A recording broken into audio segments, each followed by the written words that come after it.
அன்னையின் அன்பு பிள்ளைகளே, தேவ அன்னையின் வணக்க மாதத்திலே 25வது நாளிலே பயணிக்கின்ற நாம் எவ்வாறு இறைவன் அன்னை மரியாவை உடலோடும் ஆன்மாவோடும் விண்ணகத்திற்கு எடுத்துக்கொள்ள திருவுளமானார் என்கின்ற நம்பிக்கை மறை உண்மையை சற்று கூடுதலாக தியானிப்போம்.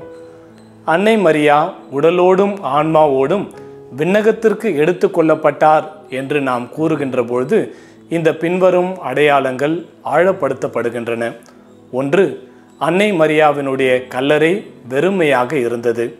அதனுடைய அர்த்தம், பிறப்பு நிலை பாவத்திலிருந்து அன்னை மரியா பிறக்கும் பொழுதே விலக்கு கொடுக்கப்பட்டதாலும் தூய்மையான ஒரு வாழ்வு நெறியை அவர் வாழ்ந்ததாலும் அன்னை மரியாவினுடைய உடல் கல்லறையிலே அழிவுறாதபடி கடவுள் அவரை பாதுகாத்தார். இரண்டாவதாக, கல்லறை வெறுமையாய் இருக்கிறது என்பது அன்னை மரியாவை கடவுள் உடலோடும் ஆன்மாவோடும் விண்ணகத்திற்கு எடுத்துக்கொள்ள திருவுளம் கொண்டதை நமக்கு அடிக்கோடிட்டு காண்பிக்கின்றது. மூன்றாவதாக, அன்னை மரியா உடலோடும் ஆன்மாவோடும் விண்ணிற்கு எடுத்து கொள்ளப்பட்டது நம்முடைய நம்பிக்கை வாழ்விற்கு ஒரு முன்னடையாளமாக அமைகின்றது.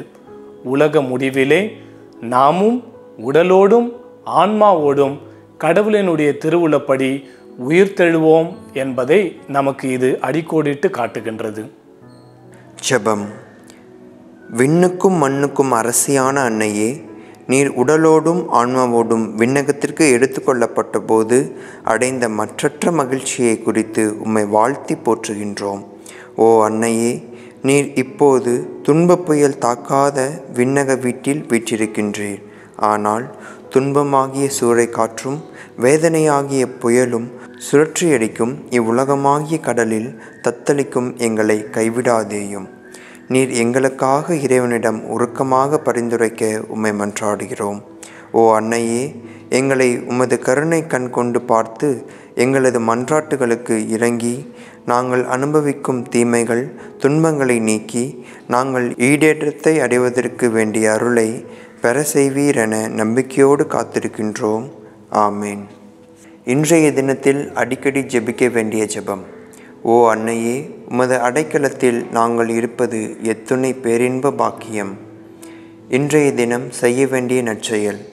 பிற சமயம் சார்ந்தவர்களுடன் உரையாடி அவர்களுக்கு நல்ல புத்திமதிகளை கூறுவோம். அன்பானவர்களே, இந்நாளிலே உத்திரியத்தை அணிந்து கொள்வதனால் நடந்தேறிய புதுமைகள் ஒரு சிலவற்றை தியானிப்போம். சைமன் ஸ்டாக் என்கின்ற ஒரு துறவி அன்னை மரியாவின் மீது அதிகமான பக்தி கொண்டிருந்தார். ஒரு நாள் அவர் ஜெபித்து கொண்டிருந்த பொழுது அன்னை மரியா அவருக்கு காட்சி கொடுத்து இந்த உத்திரியத்தை அணிகின்ற பக்தி முயற்சியை பரப்ப வேண்டும் என்று கேட்டுக்கொள்கின்றார். அவ்வாறு உத்திரியத்தை அணிவதினால் 2 நன்மைகள் கிடைக்கும் என்று அன்னை மரியா வாக்கு கொடுக்கின்றார். ஒன்று, நம்பிக்கையோடு உத்திரியத்தை அணிகின்றவர்கள் எல்லோருமே தங்களுடைய வாழ்நாளிலே எல்லா நலன்களையும் பெற்றுக்கொள்வார்கள் என்று.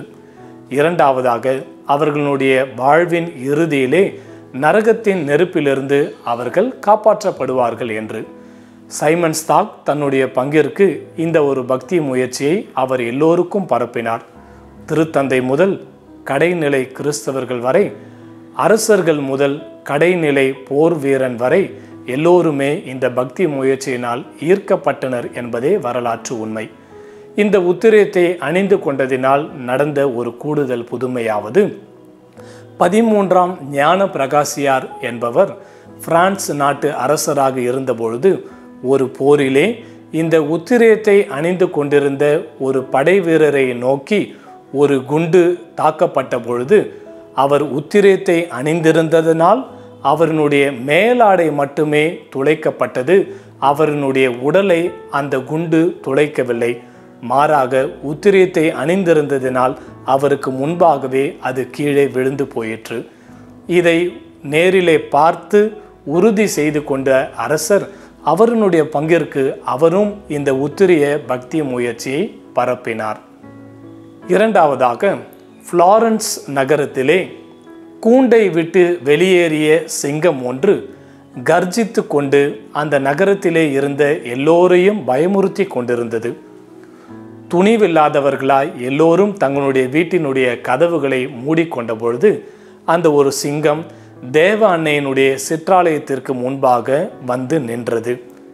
அப்பொழுது ஒரே ஒரு பெண்மணி மட்டும் தைரியத்தோடு அன்னை மரியாவினுடைய புகழ் மாலையை ஜெபித்து கொண்டே அன்னை மரியாவினுடைய வல்லமை மிக்க பரிந்துரையிலே நம்பிக்கை வைத்து அந்த சிங்கத்தை நோக்கி முன்னோக்கி நடந்து தன்னுடைய கழுத்தில் இருந்த உத்திரியத்தை எடுத்து அந்த ஒரு சிங்கத்திற்கு போட்டு ஒரு ஆட்டுக்குட்டியை இழுத்து செல்வது போல அந்த ஒரு சிங்கத்தை அங்கிருந்து அவர் இழுத்து சென்றார் என்கின்ற அந்த ஒரு புதுமை உத்திரியத்தினுடைய வல்லமையையும் வலிமையையும் காட்டுகின்றது. அன்னை மரியாவினுடைய வாக்குறுதியிலே அதிக நம்பிக்கை வைத்திருக்கின்ற நாம் நரகத்தின் பிடியிலிருந்தும் நம்மை மீட்க வல்ல தேவ அன்னையினுடைய உத்திரியத்தை நம்பிக்கையோடு அணிந்து கொள்ள முன்வருவோம். மிகவும் இரக்கமுள்ள தாயே, உமது அடைக்கலமாக ஓடி வந்து உம்முடைய உபகார சகாயங்களை இறைந்து உம்முடைய மன்றாட்டுகளின் உதவியை கேட்ட ஒருவராகிலும் உம்மால் கைவிடப்பட்டதாக ஒருபோதும் உலகில் சொல்ல கேள்விப்பட்டதில்லை என்று நினைத்தருளும். கன்னியர்களுடைய ராக்கினியான கன்னிகையே, தயவுள்ள தாயே, இப்படிப்பட்ட நம்பிக்கையால் ஏவப்பட்டு உம்முடைய திருப்பாதத்தை அண்டி வருகின்றோம்.